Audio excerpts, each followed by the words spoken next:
Hey guys, this is Savannah with earthandwater.co, and today I am with Becca Briggs, who is a coach and creative. I am really excited to talk to you. You have I was looking over your website and you have you're a model as well. And hmm you have countless you must have been doing this a long time. How long have you been modeling? Yeah, I started modeling in February 2010. Oh, So yeah. 13 years pretty regularly, if not a little off and on. But yeah, probably thousands of photo shoots. It's been a lot. I would not be surprised if that's how many was on your portfolio when I was Yeah. thoroughly impressed with just the amount of content you have right there in that. Was Thank you. that I something appreciate that. was that something that you always wanted to do? Surprisingly, no. Growing up, actually, I had a lot of confidence issues and a lot of body issues and your stereotypical ugly duckling kind of thing where when I was a kid, I was always made fun of for how I looked and never thought of myself as being attractive. My cousin, actually, we're the same age, she started modeling when she was like 17, 18. And I briefly moved in with her and her family for college when I was looking for an apartment. And when I was living with her, she's like, "Hey, like you should come to a photo shoot, and I think you'd be really good at it." And I went to a shoot with her and fell in love and have been doing it ever since. And it's been a journey, but it definitely helps me overcome a lot of my body issues, confidence issues. It helped me learn how to have a business even as a freelancer and learn how to communicate with others and set boundaries, and it's been an amazing experience. Yeah, how did you I think most of us, more of us than not, really struggle with a lot of those same things, especially early on. And in our era, I'm not sure how old you are, but I think we're pretty close to the same age. And people are getting more body positive and Mhm. loving all shapes and sizes and different things and degrees. And but that is not something that we used to have. So No, yeah, definitely not. And it's crazy to look back at, 10, 20, 30 years ago and what the beauty standards were and the expectations we were all supposed to live up to. Which even it still exists in the modeling industry in general, which is why when I started, I did more kind of fashion, a little bit of glamour. It's not really my favorite. But then a couple years into it, I got into doing fine art nudes. And that's really what helped me heal my relationship with my body, because doing artistic nude shoots, you can't hide behind clothing. You can't hide behind certain angles to make you look a certain way, or cover up with accessories. And while I love a good fashion shot, it like that's really what made me learn how to fully embrace and accept the skin that I'm in. which is awesome. Were you always comfortable in like showing a little skin? No, no, no. I grew up in a very conservative household. And even it's funny because when I'm not shooting, most people would have no idea. And it's always, people will go to my website or, you add me on social media and then they're like, "Wait, you do what?" And it's like, yeah, because otherwise I'm usually wearing sweaters, especially like oversized sweaters, because I want to be comfy, cozy, and like I don't dress very scandalous at all. It's very just because I'm more of like a comfort, like I want to be wrapped in a blanket at all time kind of vibes. But then yeah, it's like this whole other persona of like, oh, and you do nude modeling and there's naked pictures of you on the internet. I'm like, yeah, like I don't care. It's fine. Pearl clutching. Where are you located? So currently I just recently moved a few months ago to Astoria, Oregon. Okay. Small town in the Pacific Northwest. I was in Los Angeles for the past 6 years, and before that, I'm originally from Colorado. Okay, cool. So a little bit here and there. Mm-hmm. I am and have always been in Alabama, which is famous for being the Bible Belt. So Yeah. I also grew up incredibly conservative and incredibly like I don't know if there's ever a point where I could call myself religious, but everybody else sure was, is all of that. And so the I've had a lot of body issues move like just my whole life. I was the chubby kid in elementary, middle school, high school, always. Mm-hmm. And I'm not tiny now, and I don't think I ever will be, just because of how I'm built. I'm Mm-hmm. really physically fit, but I don't think tiny is anything that will ever be assigned to me, like that box. But I had to go through a lot of transformations myself to be able to be comfortable wearing a spaghetti strap out in Mm-hmm. public, or shorts even. I didn't wear shorts at all until I was in my 20s, at least. Mm-hmm. And a lot of that comes from belief systems that other people placed on me. And Mm-hmm. like, just lots of other people's opinions. So when I first started getting comfortable in my skin, which was only the past 3-4 years, maybe, and I started wearing more revealing clothing, not because I was trying to be, sleazy or whatever that people assign to it, but just because, for one, I live in Alabama. It's like 95 degrees most of the year. Right. It's hot. And then for two, just because like I felt pretty in that. And that's what Mm-hmm. I wanted to walk around in. But it was a Yeah, really, not only do we have to heal how we feel when we look in the mirror, but we have to heal how other people have made us feel so that we can walk out of the house looking like that. They're two completely different things, becoming comfortable in your skin with yourself and becoming comfortable in your skin with other people. Seeing like absolutely. that. Mm-hmm. And it's really crazy how even one comment can stick with you for so long, or reframe beliefs that you have in your head about yourself. I know, like for myself growing up, some family members, like mostly my dad, but there were other family members too, like I would get made fun of for my feet a lot, and like I would not wear open-toed shoes or wear sandals for the longest time because it was like I was very self-conscious about my feet, which is like feet are just weird in general in my opinion.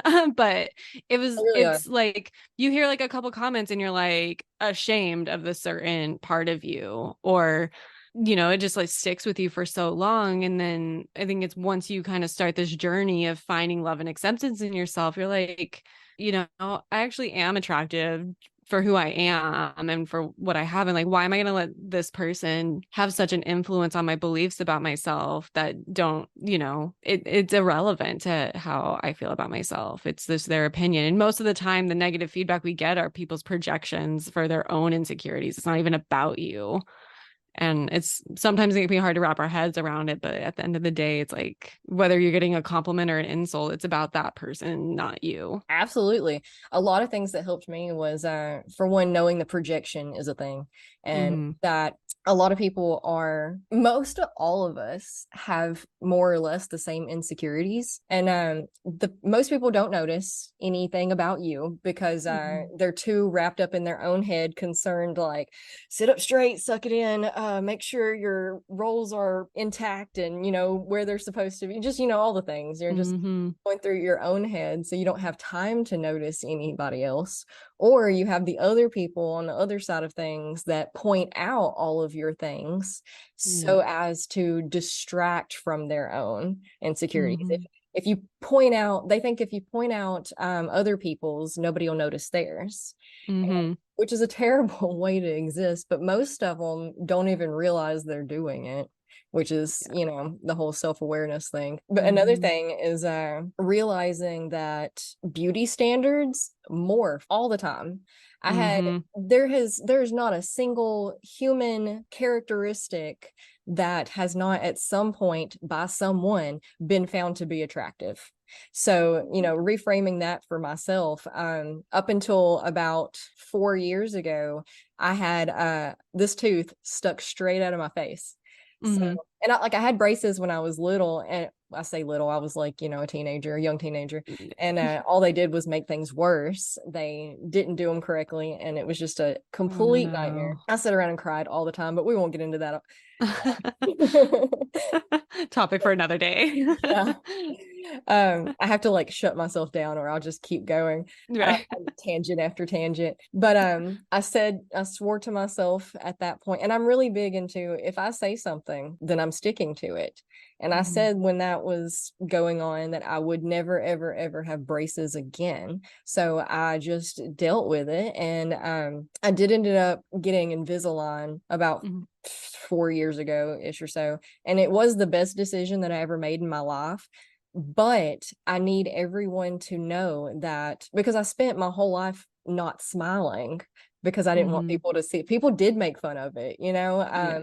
Not only did people at school make fun of it, but family members were always talking about it. You know, when are you going to get that Mhm. fixed? When are you like when's the last time you went to the dentist? What did they say about that? You know, just all Yeah. of these things. And I know they mean well, but I didn't smile at all. I hid my face behind my hands or behind, you know, like whatever for my whole life. And but I need Mhm. people to know that I did learn how to accept that about me before I ever got my teeth fixed. Like Mhm. it wasn't long before. It was probably like 3 years, maybe four, but before I got the Invisalign. But you can't wait until you fix something to start accepting it about yourself. You can't be like, well, when I lose X amount of weight, I'm going to start loving yourself. No, you have Mhm. to figure out how to do it now, or when you get there, you're always going to still be unsatisfied. I absolutely agree with that. And even going into a lot of the body modifications that are there, like full support, whatever you want to do with your body. But that is something that I've noticed as well is that if you're getting some sort of, surgeries, injections, whatever it is done to hide or fix something without first accepting where that is, it'll never be good enough. And that's when you see people really get addicted to the process of getting all the procedures done or going through all the changes. And it's covering up the core of this not accepting yourself in a certain way. And I just wholeheartedly believe, do what you want to do. It's just probably healthier, more beneficial if you can say, I accept this in myself and I love myself for this. And I would like to do this change. At least it's coming from a whole standpoint and not trying to fill a void or fix something for the insecurities and judgments and critiques, because that's usually when I notice when people do that is fast forward, they end up regretting it, or again, end up there's always something to fix, quote unquote, with you that doesn't actually need to be fixed. Mm-hmm. And then you end up looking like a completely different person than who you are. And it's such a detachment from, the skin that you're in, the body that you're in, which is beautiful for who you are as is. Yeah, which comes back to the discovering yourself or finding yourself point. That suggests that you were somewhere else to be found, right? But you're Mm-hmm. always right there. And the more you quote unquote discover yourself or find yourself, the more you realize, honestly, you already knew all of that about yourself. And usually, more often than not, as a kid, if you can like think back to experiences with that aspect of yourself as a child, you liked that about yourself, Mm-hmm. or you didn't care, or like it didn't bother you, or like it never crossed your mind. It was a non-issue, or you noticed it and it was still a non-issue until other people outside of you and like the TV, the magazines, whoever, Yeah. whatever we want to blame, started putting those on us. Mm-hmm. And that's ultimately what got me into doing life coaching now is that idea of breaking down these layers of who we're told to be, who we're influenced to be, who we have these beliefs around who we have to be and should be, to really bringing out that core of who you are on an internal and external level. Like, because it's always, like you said, it's always there. It's just buried under these layers that we need to clean out and get to that core so that you can actually be who you meant to be the whole time, who's been there the whole time. Yeah, it's the layers that we're hiding behind Mm-hmm. to try to Yeah. please other people. That's been coming up a lot lately in my episodes is external influences versus internal influences. You gotta, when we live our life externally, we're always trying to please other people. We're taking their opinions into account. We're changing ourselves or living our lives to fit into what others expect us to be, the world expects us to be, culture, religion, whatever it may be. It's never, you're chasing something that can't be caught. Mm-hmm.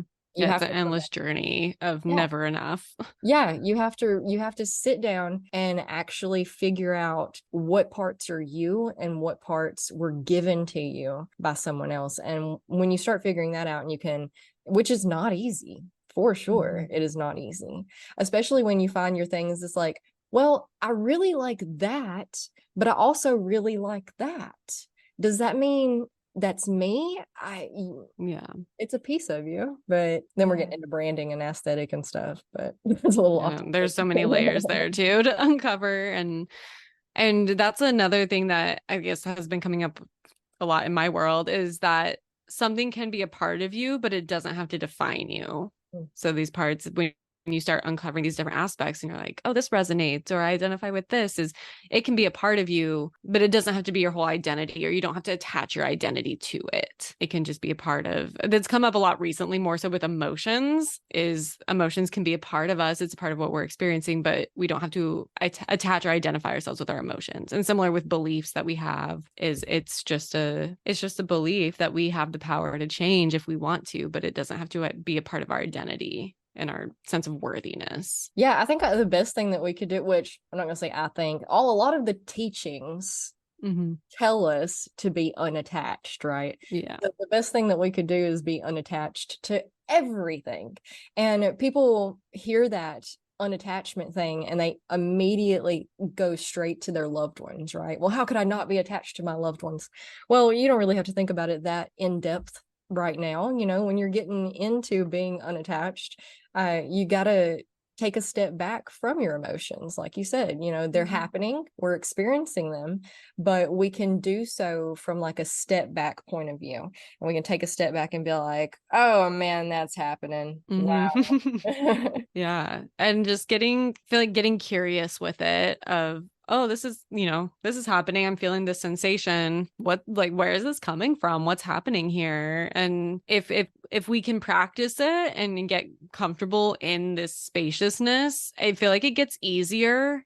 And it's easier to navigate than it is to attach to the emotions. Like it takes so much energy to feel like these emotions so densely. It's so heavy, but when you can just let it flow, let it go, let it slide off, it feels so much lighter and is so much easier to then navigate through life. Yeah, step into your inner Elsa. Yeah, exactly. Which Ah, again is really hard to do. It takes practice, but that's why we mhm, meditate. And that's mhm, why we, just self-awareness. Every moment that we have an emotional experience is an opportunity to practice. mhm, The Not only practice letting it go, but practice hearing it and understanding it and listening to it, because our emotions are telling us, they're trying to direct us, right? They're trying to mhm. tell us, steer us around. We want guidance from our guides or the divine, whatever have you. But a lot of times that comes from our emotions. They'll use that Yeah. to steer us around. Yeah. And emotions are just messages. Like they're sensations, but they're sensations that are giving us messages of something. And usually it's something on a subconscious level. And even emotions like anger or fear, it's our body and our subconscious mind trying to protect us. Yeah. So it's just like a little warning light of like, I don't feel safe right now. That's all it is. And so, yeah, and like you said, it's practice. If we can practice acknowledging, oh, I just got this warning light. What is this warning light for? Am I actually unsafe, or am I safe and can navigate out of this situation? Is just so much more productive and better feeling for us than to get wrapped up in it and identify with that of, oh, I'm so angry. I'm going to start being angry at everything because I'm unsafe, even though you're technically not unsafe. Yeah, which we can totally circle back around to the body positivity and confidence thing. Um, Mm-hmm. Being self-aware of your thoughts that pop Yeah. up and the emotions Mm-hmm. that you get when you look in the mirror or try on the pair of pants that you haven't worn in a couple of years, or whatever it is. And Yeah. navigating those emotions there, asking them where they come from. Where did A lot of times you want to take a step back with the breaking down insecurities thing. You want to take a step back and follow that emotion towards when you think the first time you ever felt it was. Like, when did you feel Mm-hmm. that emotion tied to this thing? and kind of Absolutely. just dissect and analyze that situation and figure out if it was a truth that you want to carry with you or not. And then the practicing, noticing, because a lot of us aren't aware of how negative our self-talk is and how harmful our self-talk is. The voice in Mm-hmm. our head talks to us more than anybody else, anything else. So Mm-hmm. being aware of what it's saying and asking yourself, would you say that to your best friend? Mm-hmm. Would you say that to your daughter? Would you say Yeah. that to your grandmother? Like whatever have you, whatever helps you. It's just about being aware and then reworking that towards your positive light. Mm-hmm. Totally. And I know one other layer that kind of I experience, especially in terms of modeling, is when I got into modeling, and especially when I started doing more of the nude modeling, was everyone had an opinion about it. Uh-huh. There were lots of thoughts and a lot of shares, and for a while, I kind of went through these layers of really trying to prove myself. So if someone came back with a critique or a complaint or something, it was like motivation for me to do more. I was like, okay, let's go. I want to fight against what these people are saying and prove myself, which at the time I thought was me being confident. I was like, oh, light the fire, let's go. And it took a few years for me to actually reflect on that and say, ooh, that was actually my insecurities coming up, that I was trying to prove myself against their criticism. I was still taking their criticisms to heart. Mhm. And it was trying to do stuff, to spite what they were saying, to prove you're wrong, which was still me feeding those insecurities from their judgments. So it took a few years until I could feel fully embrace. I actually don't care what you think or say about the matter. You can have your opinion. And if you feel the need to tell me for whatever reason, like, okay, I guess. But it's not going to motivate me or demotivate me one way or another. Like, I'm just going to do what I'm going to do because this is my life and it's my decision. It doesn't have to impact you at all. I think a lot of Um, people fall into that trap. yeah, I did yeah. too. Hmm. Yeah, I agree completely. The more people had opinions about things, the more I was like, oh, I'll show you. All right. Right. Even as far as, making comments on an outfit or like, oh, that, and you're like, okay, I'm going to wear this outfit more. Or makeup is a big one too, is, oh, you're wearing a lot of makeup. Be like, okay. Or like, especially when I was 18, 19, and I had started modeling, I remember I got my nose pierced, and my family was like, you are like, you look insane. You look like an idiot. Why would you do that? And I was like, okay. So then I got my eyebrow pierced and I got my lip pierced. I was like, let's go. And again, looking back, it's like, oh, you were really trying to prove yourself and prove that you were confident. But underneath the surface, you really weren't. You were still struggling and wanted people to view you a certain way instead of just embodying it completely as it was. Yeah, not rebellious at all. Yeah. Yeah. Yeah, that was a fun time.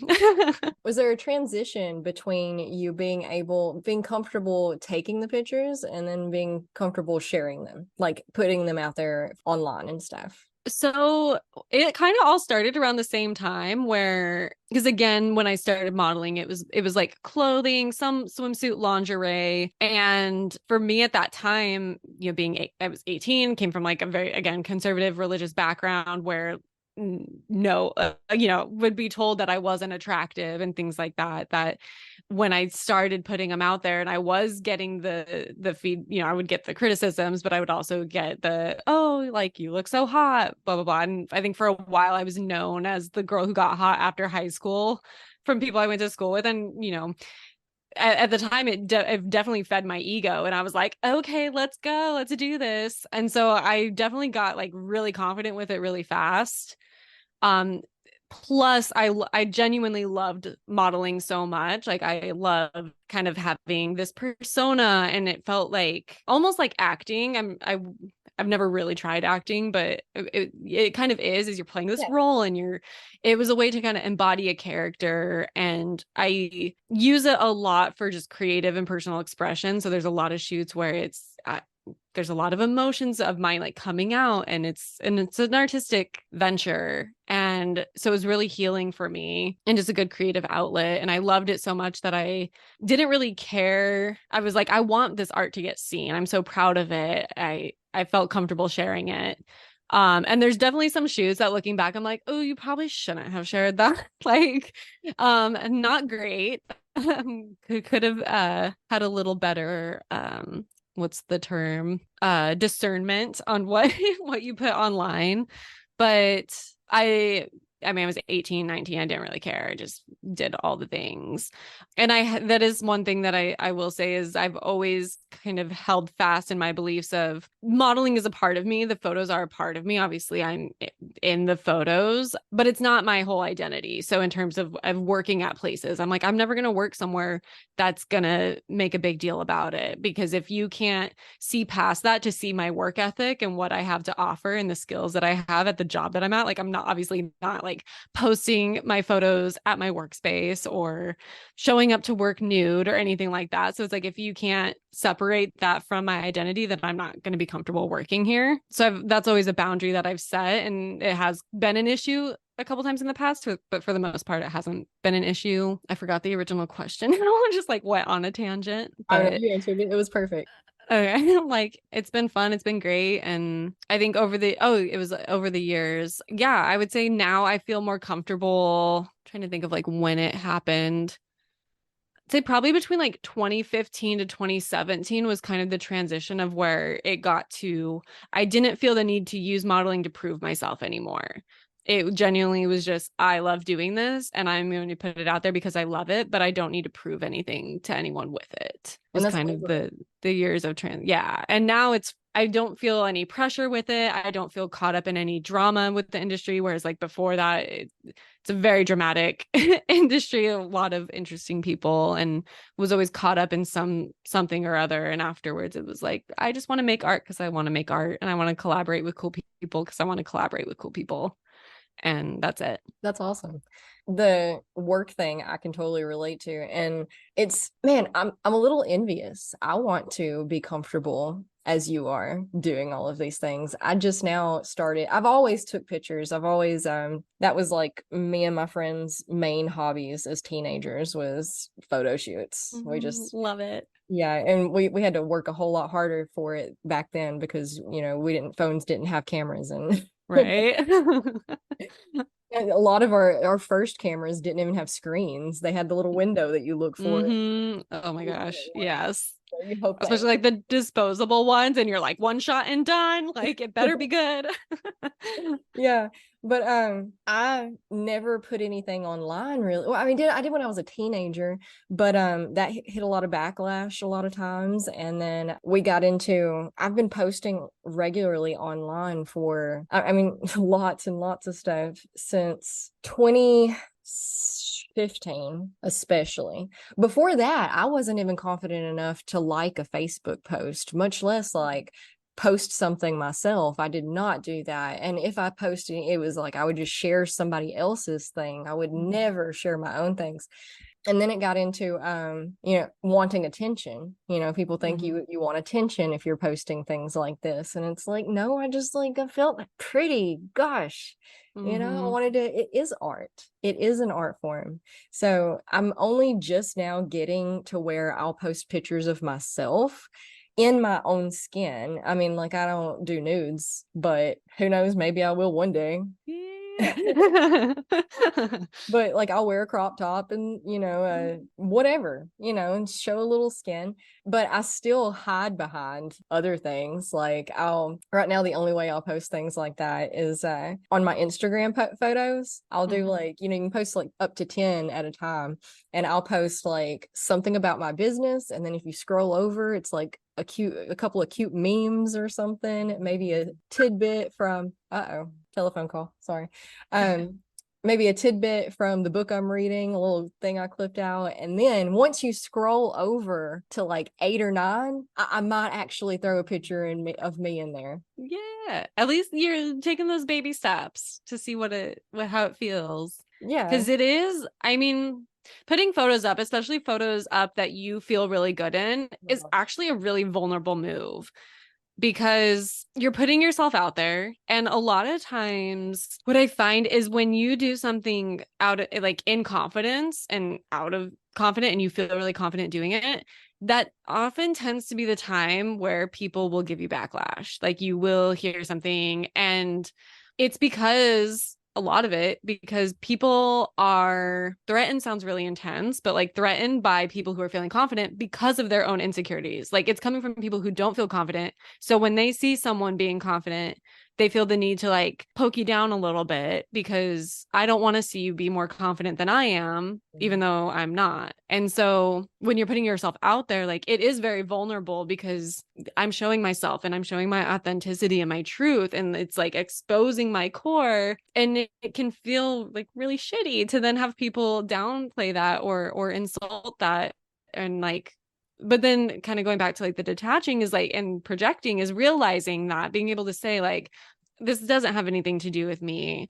This is your own issues because you aren't confident in yourself. I'm really sorry you're going through that, but like this doesn't have to impact me because like I'm just living my life. If you're that threatened by me feeling good and feeling confident in myself, that's so sad. Like I'm sorry that you're going through that and you're struggling. And I hope that one day you can feel confident enough to be strong enough to put yourself vulnerably online or out in the world, even not online, because it's a bold move and a lot of people are not comfortable with it, which is why like most of like the online trolls and things like that, like they don't even have a picture on their account. Yeah. It's like it's so easy to rag on somebody for being open and vulnerable when you can't even do it yourself.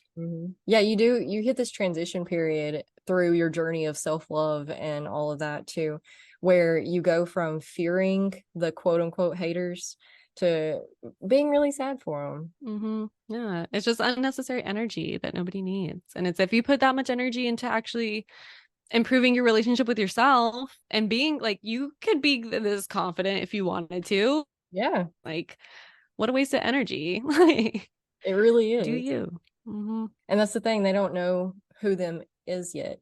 Hmm. Because Yeah. sitting with themselves, they're on the internet trolling us, paying attention to us instead of sitting with themselves and trying to get to know themselves and figure out what they like. You got to date yourself. What are your Right. interests? Totally. And that's why, as cliche as it sounds, is, they say when you realize you're doing well, when you have haters online or when people give you negative feedback, it means you're doing something right. Is like there is that aspect to like I don't recommend from my own personal experience, like using that as like, okay, like that rebellious, like I'm gonna do more of this because again, it's that like attaching too much to what they're doing. But there is some truth in if you're showing up confidently and you feel good and you get negative feedback, just being like, okay, like this was a good move because clearly I said or did something that impacted somebody deeply. Like they're seeing a part, even if they're not necessarily growing through that yet, is like I allowed somebody to see something within themselves, even if they don't realize they saw something within themselves. Yeah, you gave them the opportunity to practice Mm-hmm. being aware Yeah. and, dissecting it backwards and all of the things that we've already talked about that I don't have to. Yeah. Yeah. Yeah, it can be really scary though, for sure. I'm not downplaying that. I'm never going to downplay that. I don't think I have actually doing the whole thing. We can sit up here all day and be like, yeah, you just do that and you just do this and you just do Right. that and then you'll get there, no big deal. But it is a big deal and it is hard. Yeah. And especially when you're not only working through your own insecurities and problems, but everyone around you as well. Mm-hmm. For example, Totally. talking about backlash and stuff and jobs, I definitely lost a job one time due to this kind of stuff right here. I was Really? yeah, yeah, that well, I live in very conservative religious Bible That's true. Belt. That's And true. yeah, so I had I think it was like my first podcast episode ever that I posted, which was about 2+ years ago at this point, but it was about witchcraft and Mm, how all and I'm really big into words. I talk about words almost every episode because our language creates a reality, but the problem is there's over 7,000 words in on the planet. I mean, sorry, languages on the planet, And not only that, but language is fluid. It is not a concrete thing, and people want to treat it like it's a concrete thing. This word defines like that. And you know Mm-hmm. what? Maybe at one point it did, but it's evolving just like we are, which is a beautiful thing. And there's a lot of stigma tied to a lot of words for a lot of reasons historically, and stuff like that I really nerd out about.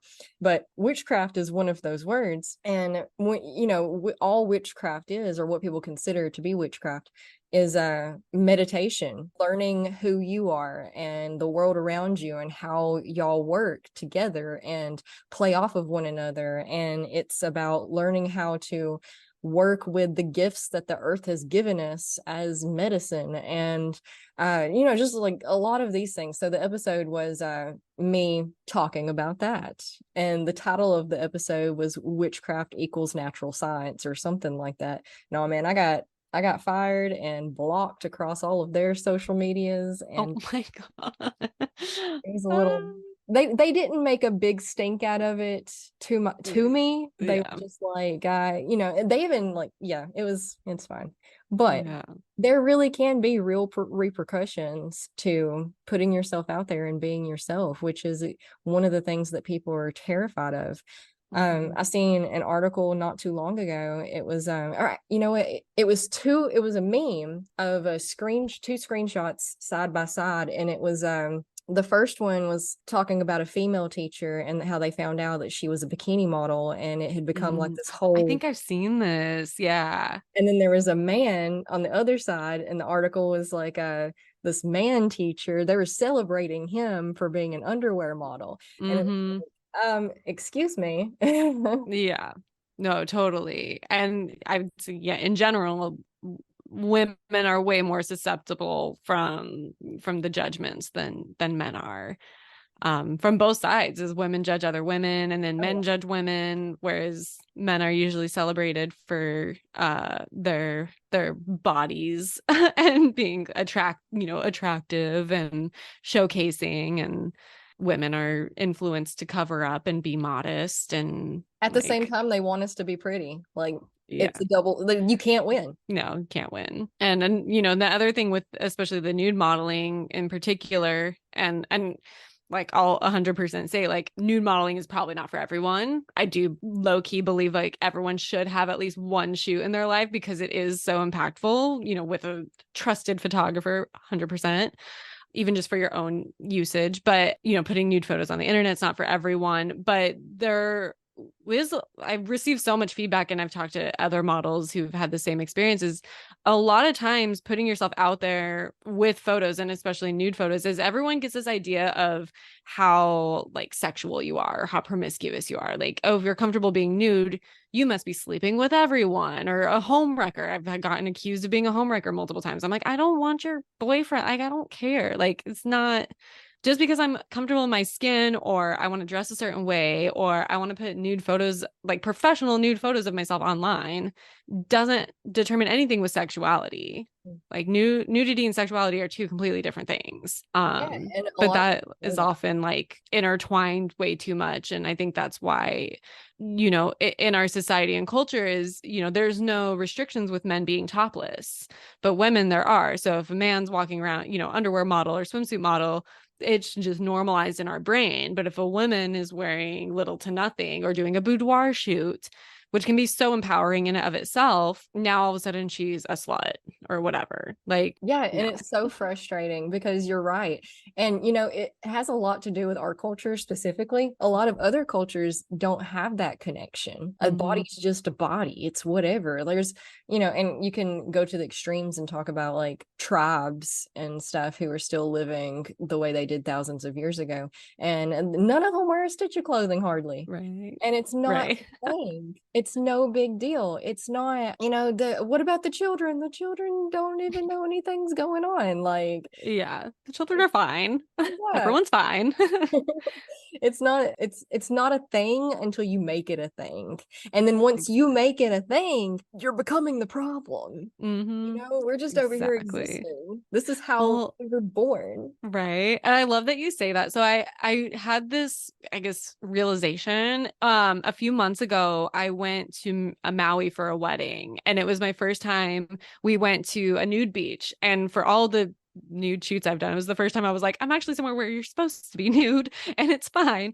But super fun. And there would be kids kind of coming over and like laughing at all the nude bodies. And I would just sat there thinking, I'm like, why is this taboo or weird? Because yeah, everyone's nude right now, but I'm like, when you're walking down the street or you go to the store, those bodies are still existing under the clothing that's how those people look. They just are under, whether they were wearing a blanket or clothing or nothing, like the body is still just there. Why all of a sudden is it funny or weird or like crazy taboo just because you can see it? Because it's always there, regardless of if you can see it or not. It was a really weird concept I'm still contemplating because I'm like, it doesn't make sense to me. Yeah, no, it's just because we were founded by Puritans. Yeah, yeah. It I was get like, you wouldn't laugh at somebody in the checkout line at the grocery store, but they have the same body. Mhm. I don't know. Yeah, we're talking about me and my friend were talking about culture shock the other day because we would love to experience a nude beach. We would yes, I want to dance naked under the full moon around a campfire. Absolutely, that sounds like a Yes. good time to me. But it's so hard to find anything like that around here. But if you go to like Europe, it's a Mm-hmm. lot more common. People aren't as weird about bodies and stuff there. And man, I'm really sad that I live here because of that. Not because of a lot of things. I like where I live. I'm not going to bash where I live like at all, but like I just get really sad because there's all of these experiences that have been tainted due to our culture and upbringing that shouldn't be tainted. And tainting these natural experiences is how we end up with all sorts of like energy blocks in our sacral chakra and stuff, Mm-hmm. say like stuff we have to work through. And, a lot of us can't even be comfortable with ourselves with our partner. We'll Mm-hmm. have a partner. There's so many people who have had the same partner for 20 years and they still need to cut the lights off. Mm-hmm. Totally. And these beliefs and emotions that we have around this, they don't even just stay with us. And most of the time they probably didn't even start with us. These get passed down genetically. And so it's, 5 generations ago, this was the foundation, and now that's being passed down and we're still dealing with it. And until we can overcome it and release these attachments, it just keeps getting passed down. And it's us kind of rejecting our own existence. Yeah, the humanity behind it. We're Mm-hmm. humans fighting being human. Yeah. And it's like, this is, we have this life to live. This is all we're really supposed to do is exist and live. And we're rejecting that. Yeah, which is a What, total waste of time and yeah. energy What's when, the point of living then if you're yeah, going to reject existence? even the best of the if even if everything goes completely well, under the best of circumstances, life is still too short. Mm-hmm. So, gosh, yes, I it happens in levels. I was also like paralyzed by insecurities to the point of like I lost range of motion in my neck and shoulders because I was just Mm-hmm. curled up and hunched over and like making myself small. Please don't anyone look at me because that's not safe. And when you start to walk through the path and heal all of that and find your self-love, it comes in waves and you'll hit a point, at least this is what happened to me. I hit a point where I was like, wow, I'm so confident, finally I made it. And then something would happen and it would send me straight down to the Mm-hmm. bottom again. And then I would have to start working back up towards it, and then I'd hit it again and I'd be like, gosh, yes, I got back here, I'm going to stay here this time. And then something would happen and knock me back down. But that is part of the process in the sense of a lot of times we think these things are healed, and Mm-hmm. turns out they're actually not. We just haven't encountered, they're a little more healed every time, right? Mm-hmm. It doesn't mean that you're always going to be knocked back down. One day, eventually, you may hit your stable foundation at the top when you can just stay there.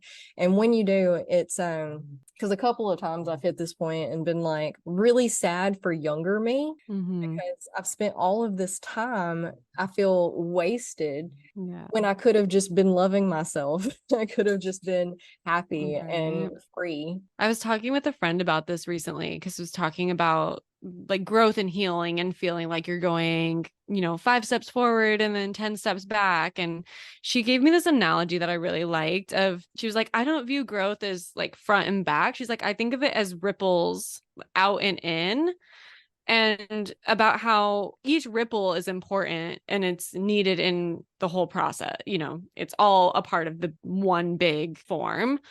And she was like, usually when we feel like we're going backwards, we're really just going deeper and then we can come back up. But every stage is such a part of our important part of our growth journey that, and I can relate, is like looking back to younger me and like, well, like, why didn't you love yourself more? But it's like, had I not been in that place there, I wouldn't be here now. Like, I had to get through that. And knowing that even at those times where you feel really confident and then you feel really down, like the fact that you can move up and down that spectrum means that you're doing the work. It means that you're making the changes, because kind of like we mentioned earlier, is the people who are unaware aren't moving. They're just stuck in this one place, being miserable and projecting everything on everyone else instead of doing the work themselves. So the fact that you can go in this shallow and depth spectrum, and the ripples that are growing and changing mean that you're doing the work. It means that you're building it. Even if it's not always up here, you're still making the progress. Absolutely. We can all find